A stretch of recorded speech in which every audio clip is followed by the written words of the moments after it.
Hello student, रोज की तरह ही आज का हमारा पेपर उत्तराखंड का आपके क्वेश्चनों पर आधारित है जो आपके विभिन्न परीक्षाओं में काम आएंगे। जो आप किसी भी परीक्षा की तैयारी कर रहे हो सबके लिए आप कमेंट जरूर करिएगा कि आपको कैसा लगा। तो इसको मैं एक्सप्लेन कर रहा हूँ। निम्नलिखित कथनों पर विचार कीजिए। रुद्रचंद्र मुगल बादशाह अकबर के समकालीन थे, बिल्कुल सही है। खतुड़वा उत्सव को रुद्रचंद की विजय उत्सव पर मनाया जाता है, नहीं, लक्ष्मी चंद के विजय उत्सव पर। खतुड़वा आपका जो था वो आपका गैंडा सिंह कहा जाता है कि कहावतों के अनुसार लक्ष्मी चंद का सेनापति था। इसने गढ़वाल पर 6 बार आक्रमण करके सफलता नहीं प्राप्त की थी। बाद में गैंडा सिंह ने आपके जो गढ़वाल के सेनापति थे आपके खतुड़वा, उनको हरा दिया था। ऐसा किसी अभिलेख या कहीं पर प्रमाणित लेख नहीं है, ऐसा कहावतें प्रचलित हैं खतुड़वा त्योहार को लेकर के। तो ये आपका गलत है। रैंका प्रणाली चंदों की राजस्व व्यवस्था से संबंधित थी जिसको लक्ष्मण चंद ने अपनाया था। रैंका व्यवस्था, रैंका मतलब छोटी छोटी ठकुराइयां थी जिनसे राजस्व आपके वसूल करने की जिन्हें शक्ति प्रदान की गई थी, ये लक्ष्मी चंद ने ही अपनाई थी। ये भी बिल्कुल सही है। एक्चुअल में शक्ति गोसाई इसका जन्मदाता माना जाता है, लेकिन शक्ति गोसाई शासक नहीं बना तो लक्ष्मण चंद को ही उसका श्रेय दिया जाता है। तो 1 और 3 सही है, इसमें से 2 सही नहीं है। तो इसका सही आंसर ये होगा। अगला क्वेश्चन है, निम्नलिखित में से कौन सा विकल्प असंगत है? ये आपके शासक हैं चंद और उनके कार्यकाल दिए हैं। ज्ञानचंद 1698 से 1708, ठीक है। फतेहपति शाह ये आपके पवार शासक हैं 1668 से 1716, ये भी सही है। जगत चंद 1708 से 1720, ये सही होना चाहिए। तो इसका सही आंसर ये है। प्रदीप शाह 1717 से 1772, ये भी सही है। तो इसका सही आंसर ये है जो सही सुमेलित नहीं है। अगला क्वेश्चन है, टिहरी रियासत के किस राजा को अपने नाम से शहर स्थापना करने की परंपरा शुरू करने का श्रेय दिया जाता है? तो नरेंद्र शाह के नाम से नरेंद्र नगर है, प्रताप शाह के नाम से प्रताप नगर है, कीर्ति शाह के नाम से कीर्ति नगर है, प्रद्युम्न शाह के नाम से कोई शहर है नहीं, तो ये तो है ही नहीं। अब इसमें से सबसे पहले कौन आया? प्रताप शाह। तीनों ने नाम के शहर बसे हुए हैं, तो प्रताप शाह सही आंसर है। 1877 में पहली बार इसने प्रताप नगर बसाया था और यहीं से परंपरा शुरू हुई अपने नाम के शहर बसाने की। निम्नलिखित में से कौन सा सुमेलित नहीं है? कफनी ग्लेशियर बागेश्वर, ठीक है। रालम ग्लेशियर पिथौरागढ़, ठीक है।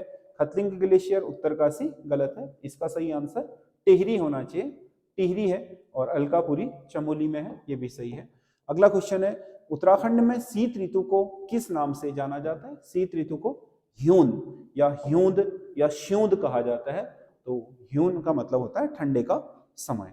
अगला क्वेश्चन है, पंच प्रयागों में से कौन सा प्रयाग अलकनंदा व पिंडर नदी के संगम पर बनता है? पिंडर का देखो एक नाम कर्ण नदी भी है, पिंडर का एक नाम कर्ण नदी भी है। तो जैसे नाम से ही है, विष्णु प्रयाग विष्णुगाड़ पर, नंद प्रयाग नंदाकिनी पर, क्योंकि अलकनंदा तो सब में कॉमन होगी, ऐसे अलकनंदा तो होगी, नंद प्रयाग, फिर उसके बाद सबसे पहले विष्णु प्रयाग, फिर नंद प्रयाग, फिर आपका कर्ण प्रयाग, फिर आपका रुद्रप्रयाग, और फिर आपका भागीरथी और अलकनंदा के संगम पर देवप्रयाग। तो इसका मतलब अलकनंदा तो 5 में होगी, आपको विष्णु प्रयाग यानी कि धौली गंगा पश्चिम के नाम से विष्णुगाड़ के नाम से रखना है, नंदाकिनी नंद प्रयाग के नाम से। कर्ण गंगा पिंडर का नाम है, कर्ण गंगा पिंडर नदी का नाम भी है, तो इस पे बनेगा कर्ण प्रयाग पिंडर के संगम पर। बाकी रुद्रप्रयाग मंदाकिनी के संगम पर बनता है, देवप्रयाग भागीरथी के, अलकनंदा सब में होगी। तो इसका सही आंसर कर्ण प्रयाग होगा। निम्नलिखित में से कौन सा सही सुमेलित नहीं है? मनेली भाली जल विद्युत परियोजना भागीरथी नदी पर, मनेली भाली भागीरथी में उत्तरकाशी में, सही है। ब्यासी जल विद्युत परियोजना पिंडर पर, ब्यासी पिंडर पर नहीं है, यमुना नदी पर है, तो इसका सही आंसर ये होना चाहिए। लखवाड़ जल विद्युत परियोजना ये भी यमुना पर है, छिब्रो टॉस नदी, तो इसका सही आंसर बी होगा जो असंगत है। अगला क्वेश्चन है, उत्तराखंड में ऊंचाई के बढ़ते क्रम में पाए जाने वाले वृक्षों का सही क्रम होगा। तो इसमें देखो दिया हुआ है चीड़, देवदार, सागौन और बांस। सागौन सबसे नीचे होगा क्योंकि सागौन क्या है, आपका जो उष्णकटिबंधीय पर्णपाती वनों में नम पर्णपाती का पौधा है, तो सबसे पहले सागौन आएगा जो आपके तराई बाबर या फिर शिवालिक के ढलानों पर पाया जा सकता है।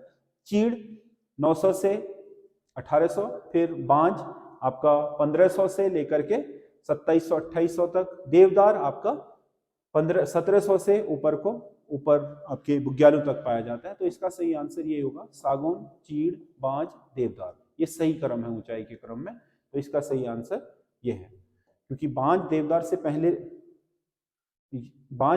पहले है, लेकिन चीड़ इतनी ऊंचाई पर नहीं होता। ये जस्ट क्या है, आपके कोणधारी वन जो शुरू होते हैं उसमें है।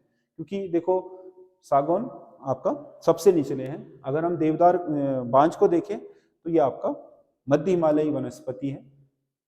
जो चीड़ है मध्य हिमालय से निचले वाले हिस्सों में रहती है, जिसे कोणधारी बोलते हैं, और जो देवदार है वो आपका अल्पाइन वनस्पति है। अगला क्वेश्चन है, उत्तराखंड सरकार ने जंगलों में लगी भीषण आग पर काबू पाने के लिए पिरूल लाओ पैसा पाओ अभियान किस जनपद से आरंभ किया है?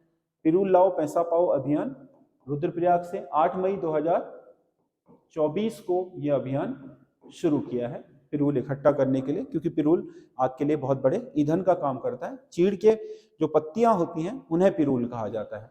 अगला क्वेश्चन है, उत्तराखंड सूचना का अधिकार अधिनियम के अंतर्गत आवेदन देने की कितनी फीस?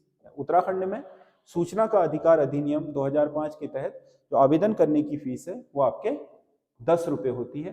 पहले इसे आपका क्या पोस्ट कार्ड से भी कर सकते थे, लेकिन अब आपको 10 रुपये का स्टाम्प पेपर लगाना पड़ेगा सूचना का अधिकार लेने के लिए। किसी भी विभाग से ले रहे हैं तो 10 रुपये के स्टाम्प पेपर। फिर यदि आपकी कॉपियां ज्यादा हैं, विभाग से ज्यादा है, तो खर्चे के लिए आप क्या करोगे, उसमें अपना जो खर्चा है, जितनी कॉपियां ज्यादा मांग रहे हो उतने ज्यादा का शुल्क आपको देना पड़ेगा। बाकी बीपीएल परिवारों के लिए ये निःशुल्क है, इसमें किसी भी तरह का चार्ज नहीं है। पर्वतीय क्षेत्र का पहला थाना अल्मोड़ा पुलिस थाना किस वर्ष स्थापित किया गया था? पर्वतीय क्षेत्र में पहला पुलिस थाना 1837 में अल्मोड़ा में स्थापित किया गया था। अगला क्वेश्चन है, निम्नलिखित में से फतुई क्या है? फतुई उत्तराखंड में पहना जाने वाला एक परिधान है, जिसे हम आजकल बास्केट बोलते हैं। पुरुषों द्वारा पहने जाने वाला एक हाफ जैकेट या जिसे बास्केट कहा जाता है, उसी को आपका फतुई के नाम से जानते हैं, बास्केट। अगला क्वेश्चन है, निम्नलिखित में से उत्तराखंड की पहली लोक गायिका थी? उत्तराखंड की पहली लोक गायिका मानी जाती है कबूतरी देवी। इन्होंने ही आपके उत्तराखंड में लोक गायन की महिला परंपरा, मतलब लोक गायन की जो परंपरा है एकल गायन, उसको शुरू किया था कबूतरी देवी, जो ऋतु ऋण के गीतों के लिए जानी जाती हैं। आपके औजी जाति से बिलोंग करने वाली कबूतरी देवी को ही उत्तराखंड की पहली लोक गायिका कहा जाता है। अगला क्वेश्चन है, उत्तराखंड में खाद्यान्न को संग्रहित करने के लिए प्रयुक्त स्थान क्या कहलाता है? खाद्यान्न को संग्रहित करने के लिए, अगर ये कहता कि खाद्यान्न को आपका सफाई करने के लिए, तो वो खल होता, क्योंकि खेतों से जहां पर आपका इसकी सफाई वगैरह की जाती है उसे खल बोलते हैं। जहां संग्रहित किया जाता है यानी कि लंबे समय के लिए रखा जाता है उसे भकार कहा जाता है। लकड़ी का बना एक बहुत बड़ा आपका बक्से नुमा, बहुत बक्से से कई गुना ज्यादा बड़ा आपका एक आकृति का क्या होता है, भकार होता है, जिसके अंदर अलग अलग कोठे बने होते हैं। उन कोठों में अलग अलग अनाजों को रखा जा सकता है। राज्य लोक सेवा आयोग अपने कार्यों की वार्षिक रिपोर्ट किसे सौंपता है? किसी भी राज्य का लोक सेवा आयोग होगा तो वो अपने कार्यों की जो वार्षिक रिपोर्ट है वो अपने राज्यपाल को देगा। अनुच्छेद 323(2) के तहत यह आपका प्रत्येक राज्य के लोक सेवा आयोग को करना अनिवार्य होता है। अगला क्वेश्चन है, कूजा एक्ट किससे संबंधित है? कूजा एक्ट आपका, कूजा अगर इसकी स्पेलिंग देखोगे तो ये है कूजा एक्ट। ये 1960 से 64 के बीच आपका लाया गया था। आजादी के बाद एकमात्र बंदोबस्त है कूजा एक्ट जो भूमि बंदोबस्त से संबंधित है। 2011 की जनगणना के अनुसार राज्य में सर्वाधिक साक्षरता वाला जिला कौन सा है? तो सर्वाधिक साक्षरता राज्य में देहरादून जिले में है।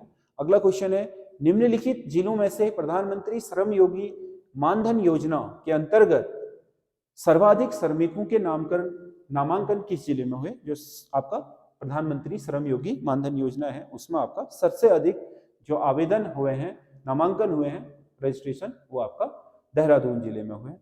उत्तराखंड राज्य में अटल आदर्श ग्राम योजना किस वर्ष लाया गया था? अटल आदर्श ग्राम योजना, ये आपका एक तो आदर्श सांसद ग्राम योजना है, ये आपका अटल आदर्श है। अटल आदर्श लाया गया था 2009 में उत्तराखंड की जो उस समय सरकार थी उसके द्वारा। अगला क्वेश्चन है, सूची 1 को सूची 2 से सुमेलित कर सही विकल्प का चयन कीजिए। आपका कुछ शिलाएं दी हुई हैं। चंद्रशिला, चंद्रशिला तुंगनाथ जो आपका मंदिर है उसमें है। भीमशिला माणा में है। आजकल भीमशिला जो केदारनाथ आपदा के बाद पीछे आपके केदारनाथ मंदिर के जस्ट पीछे बड़ी सी आपकी जो शिला आ गई थी जिसने पानी को काटा, उसे भी भीमशिला कहा जाता है। परंपरागत तौर से आपका भीमशिला, ये आपके भीमशिला माणा वाली है जिसपे आपका भीम पुल बना हुआ है, जिस शिला के ऊपर सरस्वती नदी के। आपका कालशिला कालीमठ में है। जदमठ प्रेत शिला बोलते हैं जिसे, आपका ये रुद्रप्रयाग में। भृगुशिला केदारनाथ में है। परंपरागत, आप कंफ्यूजन ना करें भीमशिला को लेकर के, क्योंकि केदारनाथ के मंदिर के पीछे जो आपका बड़ा सा पत्थर आ गया था आपदा के दिन, उसे भी आपका भीमशिला ही कहा जा रहा है। तो इसका सही आंसर होगा बी। कौन सा? बी। तो ये आपके 20 क्वेश्चन है। आपको कैसा लगा आप हमें कमेंट करके जरूर बताइएगा। और अपनी उत्तराखंड की विभिन्न परीक्षाओं की तैयारी करने के लिए हमारे चैनल के साथ जुड़े रहिए। SS study app, SS study जो हमारा चैनल है। और अगर आपको लाइव क्लासेस चाहिए, ऑनलाइन क्लासेस चाहिए, तो आप हमारे ऐप एसएस स्टडी ऐप से भी आप क्लास ज्वाइन कर सकते हैं, जिसमें हम डेप्थ में सारी चीज़ें पढ़ाते हैं जो उत्तराखंड के सिलेबस में होती हैं। इसके अलावा इसका अगर आपको पीडीएफ चाहिए तो हमारे टेलीग्राम चैनल संजय देव क्लासेस पर से इसका पीडीएफ आप प्राप्त कर सकते हैं। तो आप हमारे साथ बने रहिए विभिन्न परीक्षाओं की तैयारी के लिए, और हमें लगातार आपने जो कमेंट हैं वो करते रहिए, ताकि हमें पता चल सके कि आपकी ज़रूरत के हिसाब से हम अपना मटेरियल बना सकें। आपकी ज़रूरत और सबसे बड़ी चीज़ है सिलेबस जो आपसे पूछे जा रहे हैं और उसके पैटर्न पर। तो ये आप जरूर करिएगा कि आप कमेंट कर दीजिए। धन्यवाद।